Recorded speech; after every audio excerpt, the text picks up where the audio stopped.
mind your business.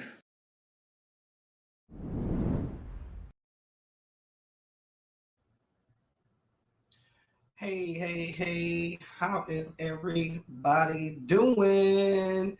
It's your boy Jason Albert, and you are now tuned in to another episode of Thick Skin with Jason Tobert. If you caught the show last week, it was really good, really forthcoming. I shared a lot of things about myself that I don't think the people were ready for. I said some things that I've never said before in a forum like this. I'm just on a journey to myself. I'm on a journey of bettering myself. I'm on a journey of accepting myself. I'm on a journey of, I really can't say finding myself because I know exactly who I am. But I'm on a journey to, let the people know a little bit more about me because down through the years, I haven't really been too vocal about me and who I really am. You guys see me as the architect. You see me as Jake Tobe. You see me out at events. You see me doing my thing in my businesses. And even on the radio and all that kind of stuff. And nobody, really gets a chance to see the real me until I'm ready to show them. And you got to be in a special place in my heart for me to even be able to share who I am in detail like that. But no longer am I that guy. I am definitely a different person nowadays, and I am I'm on my journey, and that's just what it's gonna be. When you come in the room, please let me know that you're here. Please, like I said, please let me know that you're here, and shout out. Hey, Cynthia, thanks for tuning in. I appreciate you. I see you from Detroit, Michigan. Autumn, I see you're in the room. So one screen that you can, I got two separate in my hand because I've got two different pages that is going out on. I don't want to miss any of the comments. So again, when you enter the room, just let me know that you're here so that I can give you a shout out. All right, so welcome. You are tuned into an episode again with Jason Tobert. Hey, Cynthia, I see you. She said, I am here. Yes, we see you. Thank you. You tune into another episode again with Jason Tobert. I find it necessary that Jason Tobert shows up and Jason Tobert starts talking, not the architect, not Jason, but Jason Tobert. Because Jason Tobert, I promise you, stay tuned, because that man got a story to tell and he's bound to tell it. Our motto is celebrate yourself, even if it's by yourself. Because sometimes in life, you won't understand. Some people won't get you. Sometimes you got to celebrate yourself, even if it's by yourself. So, hey, Bishop Suber, thanks for tuning in. Celebrate yourself, but even if it's by yourself, because it is for me. There have been many times where I definitely had to celebrate myself by myself. So look, going forward, you can always catch the show on Facebook. And I'm bringing platforms as we speak. However, we are now on YouTube. Jason the Architect. I need you to go there and subscribe so that we can get our first 100 members. Mike Nicholson, hey there. Tony, how are you? I love you, girl. Really, you really can't hear me? She said I'm breaking up. Let me know if it's better for you. Thanks for joining us. Let me know if it's better. Yes, even if it's by yourself. Absolutely. I came up with that because I found myself having to celebrate me even by myself. Tawana says that she likes that. Celebrate yourself, even if it's by yourself. Perfect. All righty, guys. So we are now on YouTube. So go and check out Jason the Architect. Go there and subscribe so that we can get our first 100 subscribers. We would love it if you could do that. She said maybe it's my raggedy internet. I don't know, Tony. It might be mine. Nevertheless, before we get started, I do want to thank 107.9 for the home that they gave me for the last 3 years. But I came off of that platform because I needed my own platform where I could say what I wanted to say, when I wanted to say it, and how I wanted to say it. Not that I wanted to offend anyone, but there were just things I needed to get off my chest that I could not get off of my chest there. So shout out to those guys. We are trying to do this show where it's no cost to anybody that would happen to come onto the show. They're telling that it can't be done, y'all. They're saying, "Oh, you can't. You gotta get. You gotta. Ain't no way you can do it. You gotta charge these people to come on." I don't want to do that, y'all. I do not want to do that. So about that let you know that we need some sponsors, y'all. We need sponsors. We would like there's like $1,500 a month that we need to continue doing what we're doing. So if I can get 6 people to commit to $250 a month, that would be awesome. That would be ultimate answer to our prayer. So again, it is called Freedom. Yes, ma'am. We need $250 from 6 people a month to keep this up and going, because what you see now was just my home office, but we are going to actually go into a studio where it's going to be professionally produced with multiple different camera angles where we'll be able to take your calls and talk to you right then, right there. So we need 6 people to do $250 a month as a sponsorship. If you let me know and we'll get you going. All right, so before we get going, I do want to go ahead and plug a couple of announcements. I don't know if you guys know, but tonight is Authors and Art. It is going down tonight. The doors open up at 6:30. It's at the Hilltop Restaurant, 2030 Wells Road. Today, well, the advance tickets are now gone, so it's $15 to get in, and then $10 for a meal ticket. We've got authors, we've got singers, dancers, poets, spoken word, instrumentalists, food, drinks, vendors. Y'all, we got the whole shebang. We about to have a good old time. It's pretty much sold out. We only have a room for a couple more tickets to be sold. But we need you to go ahead and get those tickets. Secondly and final, for the events that we have going on, I've never heard of One Bridge. It reaches Sea Mall. I love it. That my twins business, they are having their 1-year anniversary, and I can't be more excited for her and her partner Lewis. I'm trying to pop on. Hey, Nicole, how are you? Trying to pop it up there, but it doesn't look like there's. So I am your host for the event, and it's going to be off the chain. It is happening on, I believe it's this Saturday, the 13th. Starts, and there are festivities and events and all that kind of stuff going all the way through at least about 3, 4, 5 o'clock. So you got to come out. Autumn, you're on the line right now. If you can, drop the link to the anniversary and let the people know how they can get involved and how they can come and support. All right. So now that all that out of the way, I'm going to get down to why we're all here. I think today's topic is growing up in my shoes. So last week, I kind of gave you an overview of things. But this week, hey friends, how are you? Tiffany, hey, how are you? So this week, we're going to be talking about growing up in my shoes, how to get kind of to the person that I am today. I'm 38 years old. I will be 39 on December the 17th. That is next month. That month, I am a product of 10. I have 9 siblings. I have 3 brothers and 6 sisters, a mom and a dad. We come from nothing as far as money is concerned. Nothing has ever been handed to me or handed to us, even for that matter. Every single thing that you see, at least from my end of things, I have worked very, very hard to create what you see here. So we have me. I am a son of a preacher. I think I told you all last week that my great uncle helped to start the apostolic doctrine. And because of that, I was very heavily involved in church and spirituality and all that kind of good stuff.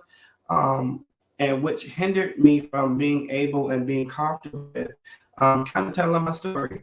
But again, no longer. I'm breaking free. I'm breaking out, and I can't wait. It feels so good. Um, so, in a family of 10, you would think that we were kind of close, uh, but we weren't. We weren't as close as I would have wanted. We weren't as close as I would have thought that you would be growing up with multiple siblings like that. There was no real loyalty to each other. Again, I'm telling my story from my perspective. I'm not bashing nobody. I'm not doing this to bring shame to my family or anything. This is just me breaking free for me. So I have to do this for me. But we really didn't have loyalty in our family. We lived in a space where they loved to see each other get in trouble. I remember my sister made me watch this. I remember I thought I was grown, and I went and bought a pack of cigarettes, and I was smoking a cigarette, and I walked around the block so that no one could see me. And as I'm doing that, my older sister, the one right over me, she and I hope that she doesn't mind me telling this story because we both laughed at this. But I'm smoking my cigarette, and here she comes pulling in or going to the house, and she sees me. And immediately she was like, ha, ha, ha, I'm telling. Um, if I look back on it, it would have seemed like sis would have been like, hey, if you need to talk, I'm here. Or, you would have thought that I would have wanted, let me put it that way. I would have wanted my sister to have my back and not just be so quick to tell, and even felt like she was rejoicing in the fact that I was going to get in trouble. That's not how household that we grew in. There was no loyalty. Mom did the best she could with what she had, but it just wasn't instilled in us. Which is why which is why I try to find family walk through life. This is why I try to find family just doing what I do on a normal basis. There's been many times where well, I was on the wrong line. There's been many times where my family and I did not share loyalty. My mom and dad, like, we love each other and we had each other's backs. I remember growing up, and my baby brother, we were in elementary school, and he knew to come get me. That's the part I appreciate. Some kids was messing with him on the playground, and he knew to come get me. And I mean, in that moment, my little brother had never done anything like that in my life, so I knew that it was real, and I knew I had to show up, and I knew I had to show up for him. And when I did, I got on the scene. I remember fighting whatever, and I fought him, and whatever. But we had each other's back. But loyalty was not there. It just wasn't talked to us. And so that's the kind of lifestyle I had growing up. We did the best we could with what we had, but it's just a lot of stuff was lacking. And again, I'm not saying this to bash my family. This is what it is. I'm a preacher, and then I'm trying to figure out what this feeling is inside of me that was attracting me to other men. Yeah, attracting me to other men. And I didn't know what to do with it. My whole life, they taught me it was wrong. My whole entire life, I heard what they said about other people. So that made me very hesitant to explore that side of me, let alone verbalize that side of me. I remember growing up, and my first gay encounter. I was working at Blockbuster at that time. I just came back from college, Michigan State University, and I was at Blockbuster, and Blockbuster was next door to Little Caesars. And if you know me, you know I love people. I just talk to people. And the guy came in. He had just came from Little Caesars. He had a box of pizza, and he had stopped, and he was getting cashed out. And I'm the cashier, and I'm like, man, come on! I know you ain't just bring that good old smelling pizza in here, and you ain't offer it to nobody. You just gonna come and just put it right up under our noses. The guy thought I was flirting. I wasn't. I hadn't even thought about gay. I really hadn't even thought about gay. Honestly, to tell you, to me, I thought gay was something that we called our friends for something stupid, for something crazy. Oh, you gay, you didn't catch the frisbee. oh, you gay, you didn't beat her at the relay race. Like, that's what I interpreted gay as growing up, because that's what we did as kids. Oh, that's gay. Ha ha ha ha. It didn't calculate in my mind that it was same sex with same sex. So in that moment at Blockbuster, when this guy came back, he left, and he came back with pizza. He said, "Here you go." And on the box of pizza was his phone number. And I didn't know what to do. Again, my mind didn't even think that he was flirting with me. So I kept the number for months on hand. And then I ran back into the number, and something said call him. And I did. And thus started my mind's exploration of what gay was, or what gay meant. So that being said, I really didn't know what gay was. My first introduction to it, I was about 17 or 18. I have been dating girls my whole life. I remember I was dating one girl. We had a pregnancy scare. Like, I was living a normal life, or what you would call a normal, typical life. And I don't know. I just didn't know. But when I started to explore, I remember, I don't know how I got this video. Y'all about to laugh when I say this. But I had a porno, a gay porno, and it was in my trunk of my car. And some kind of way, for whatever reason, my dad had to go into my trunk, and he saw this video. And he did ask me about the video.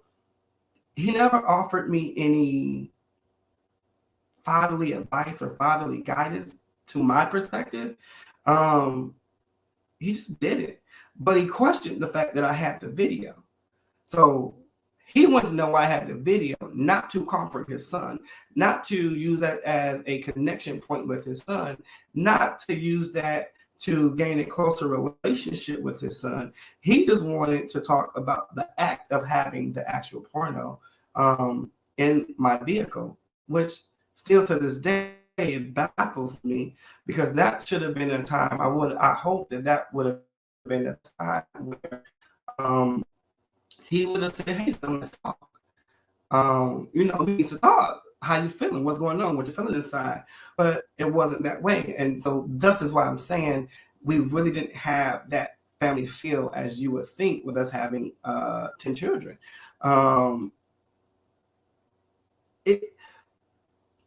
It really, even now I'm thinking about it now, I really, really wish he would have taken time. I really wish he would have used it as a point to connect with me, to ask me questions, to even challenge me.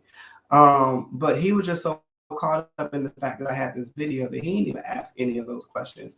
So to all of the parents out there who have children who you might suspect is gay, who you know but they haven't came out, who have come out, if you are a parent of any child of any age that is gay, I promise you what you're going to want to do is to be their friend.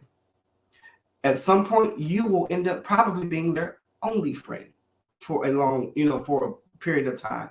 You need to be their friend, because they're going to need something. They're going to be longing for something, for someone who they can talk to, who they feel like have their back, who they feel like supports them. Even if you don't understand it, it's okay. But what they need is someone to be on their side, because this is what's going to happen. Hear me and hear me good. What they're going to do, they're going to go seek it out from somewhere else. I promise you, they're going to go seek it out from somewhere else. And in the gay community, we have this thing where we have, hey, Autumn, hey, Felicia, hey, LaShawn, how are you? Where we have this thing, gay mom or gay dad or gay brother or gay sister, gay uncle, all that kind of good stuff. But the thing is, some of those people aren't trying to be their parent. They're not trying to be their brother. They're not trying to be their uncle. What they're trying to do is prey on your child. What they're trying to do is get close enough, because they are sexually preying on your child. Hear me good. If you are a parent of any gay person, you need to be their friend. You need to talk to them. You need to support them. Even if you don't know the words to say, find a group where you can take them and y'all both can sit in. I don't know how to tell you to do it. But what you do not want them to do is go seek a parental figure outside the home, because it is not, more than likely, it will not end well. These older people are absolutely preying on your child. Is it is not your, it's not the child's fault. Okay, people are going to argue with me about this, and I'm okay with that. But it's like the difference between, if I ask somebody right now, do you like macaroni and cheese, or what's your favorite food? Everybody will blurt out whatever their favorite food is, right? But nobody gets on them for saying, what do you mean your favorite food is macaroni and cheese? Your favorite food must be greens. Your favorite food has to be greens. It has to be. I'm going to make your favorite food greens. How can you make somebody's preference what you want it to be? They didn't grow up. They weren't born and said, you know what, I think I'm going to like macaroni and cheese for the rest of my life. I think that's what it's going to be. Nobody says that. What they did was they tasted it. It intrigued them, whatever, however you want to word that. And what they found out was that was their favorite food. That is their preference. Mm-hmm. So the same thing with your gay children. They didn't wake up and say, let me turn my household upside down. Let me put disarray all through my family. They didn't wake up and do that. What happened was that they noticed that they had a preference for something. And all they did was connected to that preference. They did not push the preference away. They did not turn the preference aside. What they did was they embraced the preference. That's all it is. All your child is doing or did was say, hey, this is what I like. And that's point blank, period, which is the same thing you did, all you straight people, all you straight parents. It's the same thing what you did. It just so happened that y'all ended up liking something different from each other. And we always preach to the world and to our children that diversity is great and being different is great. But when you're too different, now you got a problem with it? Come on now. Either being different is great or being different is not great. Don't tell me that being different is great, but it's only until you go too far different and now being different and great. Either being yourself, being unique is a great thing. Do not bash people for being too them when we always promote that it's okay to be different. We challenge ourselves to be different. We even say, you know what, I'm doing mine differently because I don't want to be the same like everybody else. And when you say that, you're like, yeah, friend, yeah, go be different. But not realizing that being different only has a certain level of being different. You didn't tell me that there's only a certain level in which I can be different. If I go too far out, then you'll disown me. Mm-hmm. If I go too far out, then you'll be talking about me. If I go too far out, then you can't come visit the house no more. If I go too far out, then I'm the topic of conversation. But if I go too far out, then you ridicule me. You make me feel like I'm less than a human being. All I'm doing is trying to be me. All we're doing is being ourselves. All we're doing is embracing that different thing and saying it's okay that I'm different and this is what it is. There's nothing wrong with being different, y'all. Even if you're a gay person growing up and you don't know what to do, you don't know what to say, you don't know who to confide in, if you need to, hit me in my inbox. I'll do my best from wherever you are, right where I am, because it's so important that a person feels supported. It's so important that a person feels like at least one person in this world has my back. At least one person in this world is in my corner, because I'm going to cry and feel tormented and do all those things throughout, the greatest portion of my day. But if I got one person that I can call and have 30 minutes of support, just 30 minutes of, hey, even if you don't know what to say, don't say nothing, let me cry with you. Like, it's so important. It is so important. I wish to God that I had somebody when I was trying to figure out who I was and what I was about and all that kind of good stuff. So again, if you're a parent of any child that's gay, or you suspect that they're gay, I'm not even going to suggest that you ask them, or, I mean, if you feel comfortable with doing that, okay. But at the end of the day, all they're looking for is somebody to say, you know what? I don't even really care. Give me a hug. I love you anyway. Oh my God, when I see those videos on Facebook of people coming out and their parents are just so accepting, like it literally brings tears to my eyes. It literally brings tears to my eyes because if my parents were watching this video, this live right now, they would be, I would imagine, I'm not saying that they would be, I would imagine that they would be so horrified. I remember, so I tried to do it right. I didn't want to shove my down their throat. So I even started taking my pictures down in my house of me and my boyfriend at the time when they would come over. Um, I remember calling each and every last one of my family members and telling them that I was gay. I was so uncomfortable with saying that I was gay that the words that I would use were literally, I'm just calling to let you know that I date dudes. I didn't even want to use the word gay.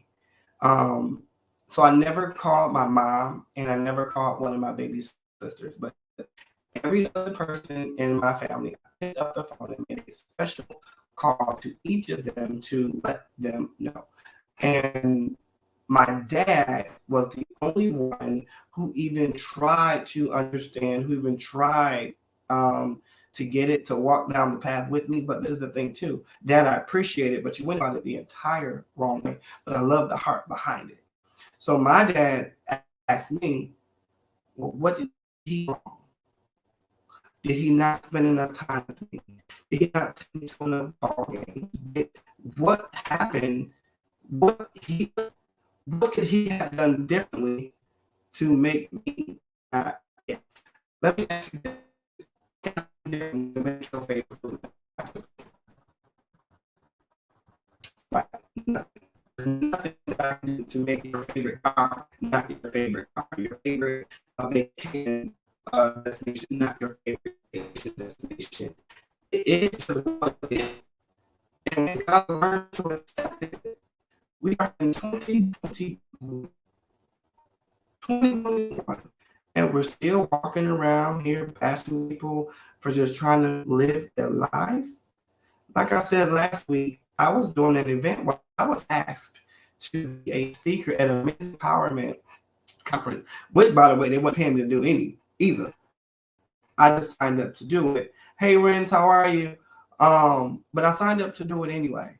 And when I signed up to do it, they posted my flyer, and the city went crazy that I was on the program teaching the young men the gay agenda. I don't even know what the gay agenda means. I still don't get it. But they actually they bashed me on social media publicly right there. And then when I showed up at the event, I'm not sure if it was on purpose or if time really did slip away. To this day, I do not know, but I never even got a chance to present my piece. So my studying, my cue cards, my notes, my time, my energy, my gas, all of that stuff was wasted because I definitely showed up because I wasn't going to let nobody bash me into not doing something that I said that I would do for the community. See, that was a goal for the community. So any of that stuff was merely a distraction. I understood the assignment. So I showed up anyway. And I still didn't get a chance to present because the time just got prolonged and prolonged and prolonged till the point where I just said, look, y'all, I gotta go. I can't stay, for another hour. It just didn't work out. But those are the things that I went through and the things that gay people go through. I love Ellen when she says, be kind to one another. I know that sounds so simple, but it's so important. Be kind to one another. You don't know what somebody's going through. You have no idea of the battle that they face alone. You have no idea of the battle that they face in their own homes, with their own families, at their own jobs, their own churches. It's just crazy. I remember growing up, and it seems like even in the church, it's like every preacher just had something against being gay. And it didn't seem like they were preaching like from the heart. It seemed like they had a personal vendetta. Like to the point where I'm questioning, are you trying to hide something, brother? Sister? What's your beef with people who are gay? What is it? Hey, Red. Oh, Renee, how you doing, man? Good to see you. Like, what is your beef? What is it? What's your infatuation that you have to make sure that you say this every single week, week in and week out? Who are you trying to convince? Is my question. And a lot of those preachers were absolutely in the closet, and it's so crazy. I mean, now I know what I know, and I've got proof and receipts and all that kind of stuff. I'm not going to, out anybody, but it was ridiculous the amount of bashing that was happening right in the church.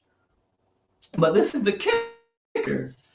You're doing it all under the name of love, which God is love, and God loves everybody. And if God loves everybody and accepts everybody, and you're trying to be like him, I don't even see where the disconnect comes from. Your Bible and my Bible says we all were made in his own image, meaning he made us exactly the way that he wanted us. And there's a certain piece of us that is a direct reflection of him and his glory and his magnificent mastership of creation. And if he can't make a mistake, nothing that he creates is a mistake. How are you preaching that everything God makes is perfectly and wonderfully made except the person who's gay? So are you telling God he doesn't make all things well? Are you saying you don't believe the words in the Bible? It's the same Bible that you preach every day, but those words you choose to redact or not acknowledge. I don't get it, y'all. I do not get it. This life that I've been living, this thick skin that I have, and boy, is it thick. I wish I could have gained my thick skin without having to have gone through all that stuff, all that mess, because it was absolutely trying. It hurt. It was the worst ever. It was the worst ever. When I told my dad I was about to propose to my now ex-husband, but to my then fiance, which, by the way, I had been with him for the last probably 7 years, and my dad knew it. But I remember calling my dad and I said, "Hey, Dad, I'm thinking about asking him to marry me. If I did, would you?" I couldn't even get the sentence out of my mouth. And he said, "Oh no, I'm not going to be there. I can't do that." But, and I didn't say this to him, and again, I'm not saying this to be bashing him, but this is my first thought. You can't come to a wedding of the only man that you've ever met that I call myself dating, the only one. However, you just got divorced from my mother for cheating with multiple women. The story that I got from cheating with multiple women, and all of a sudden you have a new love interest, and y'all are getting married literally 3 months after. No matter of fact, you had already gotten married. I can't remember, but you were in the fact he was in the realm of getting married again, but he didn't even ask me to come to the wedding, and I felt like I could be wrong, that he didn't ask me to come to the wedding because he already knew that he showed his behind. But I said about my wedding, and I don't mean that in a bad way, Dad. If you're watching or if you see it, please don't take it that the wrong way. That's just my opinion. He didn't even invite me to his wedding because he already knew. He told me no, he wasn't going to come to mine. And the only reason he wasn't coming to mine because I was marrying another man. But mind you, this is the same dude that has, hey Georgette, the same dude that has cheated on my mom countless times. From the story that I received when we first found out that my dad cheated on my mom, my baby sister was 14 years old. And the first time that my mom was made aware that he was cheating, if she'd have left him, when she found out, my baby sister would not even be born. But this is the same dude that couldn't come to my wedding because I was marrying a man, which that one man was the only man any of my family had ever met. I wasn't out here hoeing. I wasn't out here jumping from man to man. I wasn't out here just throwing anything. I was standing up, I was upright, and I was faithful. And the only reason he couldn't come to my wedding was because it was a man. But this is the same dude who cheated on my mom multiple times. Like, make it make sense, y'all. I just don't get it. And this is my family, my people that say to me, you can't love me. You might think you love me, or you may have love for me, but there's no way in the world I'm convinced there's no way in the world that you can love me and feel about me. So it makes me wonder the conversation that we're having behind my back. I know y'all. I know this. I know people talk. I know it, and it's okay. It is okay. Y'all, I'm not bashing nobody for the sake of bashing anybody. I'm really getting this out of me. This is healing me. You see this smile on my face? This is healing me right here, right now. Your boy is getting free. He's getting healed. He's telling the story. This ain't nothing. I done been through stuff. I done some stuff. But the object is just to keep going. If you're watching and you don't know what to do, you're one of those people, you're gay and you don't know what to do, it is okay. Cry if you must. I mean, it ain't no if you must, you're going to cry, and it's okay. But the one thing you got to know is it's going to get better. It will get better. I promise you, it's going to get better. It's going to get better. You just got to make up in your mind that no matter what comes, no matter what goes, I'm going to be me. And I'm going to still be a good citizen in this world. I'm still going to be a stand-up person, a great employee, a good friend, a wonderful husband, a terrific wife. You've got to decide that for yourself. And I promise once you get comfortable in doing that, they'll start to come around. They'll start to come around. And if they don't, I can't say what I want to say. But if they don't, to hell with them.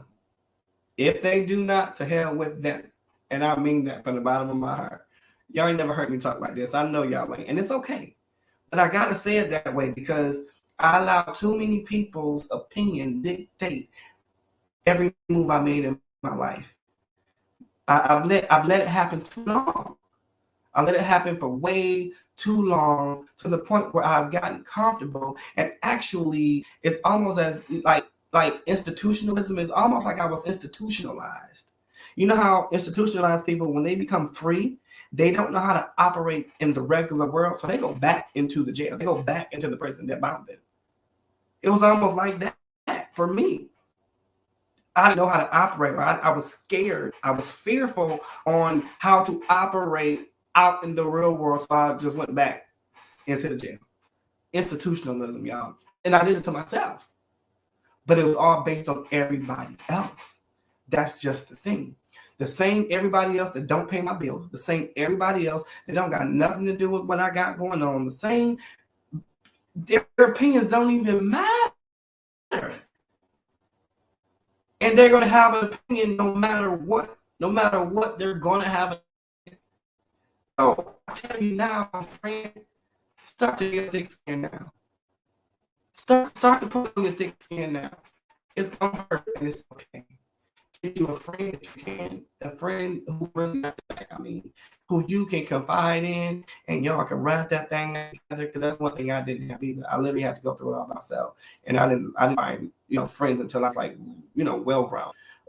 But you need to find some friends. You need to find somebody who you can walk this thing out with. It ain't gonna be easy, and it's okay. But I promise you, it will get better. It will absolutely get better. Again, parents of gay children, or get yourself together. Get it together. Get it together. These are one of the most trying times of our lives, trying to come out and figure out who we are. And we will never forget that you weren't there. We will never forget the things that you said. We will never forget how you did not support in the greatest moment of needing support. We will never forget that. Don't be one of those. Please don't be one of those. We're counting on you. We need you. We need you more than you'll ever know. We need you more now in that space than we will ever need you ever. I would, for the most part. So again, guys, um, support your kids. Don't allow someone to come in and damage them. Don't allow someone to come and damage them even more. Uh, they shouldn't have to reach to the street to get what you should be giving them at home. I don't care that you don't understand it. We're not asking that you understand it. What we're asking that you do is you love us. What we're asking that you do is that you still celebrate us. What we're asking is to be there for us when we need you. That's what we're asking you to do. And sometimes just being there doesn't require understanding. Sometimes being there just literally means physically being there, being an ear.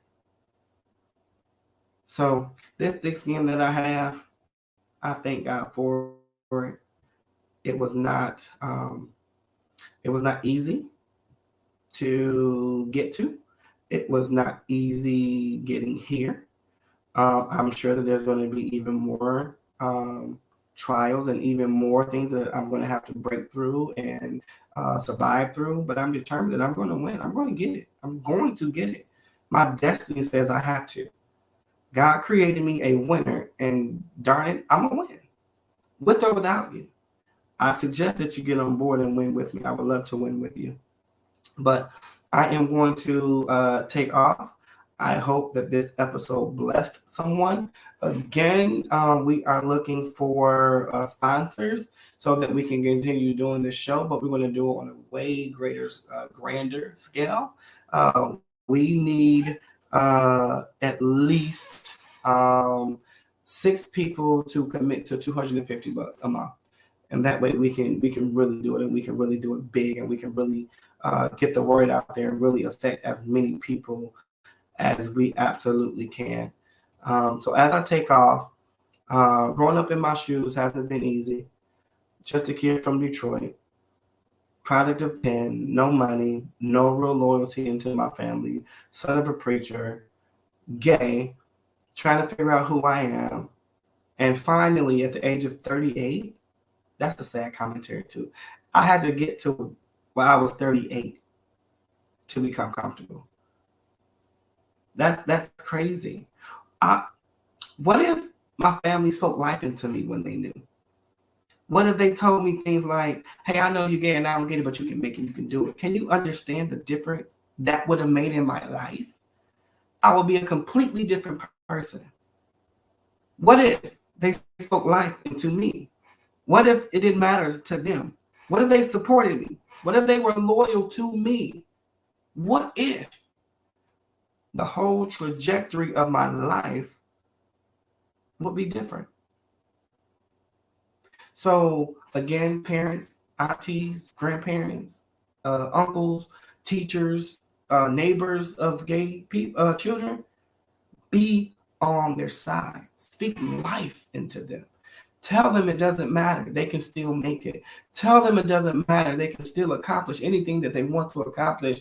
Tell them that they can count on you to have their backs.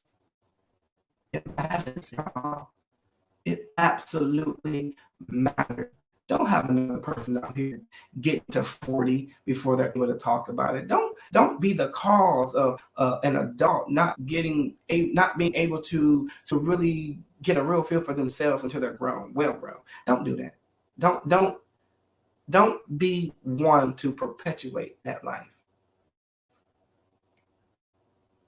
You should be a part of the solution, not the problem. So, again, thank you for being here. Thank you for being you are tuning into another episode of Thick Skin with Jason Tobert. There's a show where we celebrate ourselves, even if it's by ourselves. And the importance of it is that sometimes we won't have people we won't have people, and it's okay. Be your own person. It gets better. It gets better. I promise you it gets better. Thanks again, guys, for tuning. Thank you for allowing me to tell my story. Every time it happens, I feel more free. I feel more light. I feel more airy. I feel like I'm floating. Like even right now, I'm so excited. I don't even know what I'm about to go do. I'm about to go celebrate myself. That's what I'm going to do. I promise I'm going to do that. I'm going to celebrate myself. I'm say that with so much humility.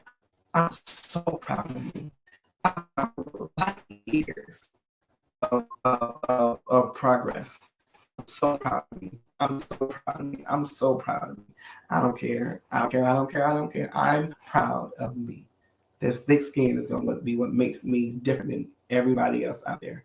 So again, you catch us here each and every Tuesday from 1 to 2. Again, we are now on YouTube. We are now on YouTube. I need every single person to go and subscribe to the page. It's Jason the Architect. We need to get our first 100 subscribers so that we can get our own URL and so that we can start to really, really make an impact. Alrighty, guys, I've talked enough, and I think my internet is telling me it's done and it's really going to take a break too. So I want to thank everybody for tuning in. Next week, next Tuesday, same place, same time, 1 to 2 p.m. We're looking for 6 sponsors to do $250 a month so that we can continue doing this on a greater and greater scale. And until next time, I challenge you to celebrate yourself, even if it's by yourself.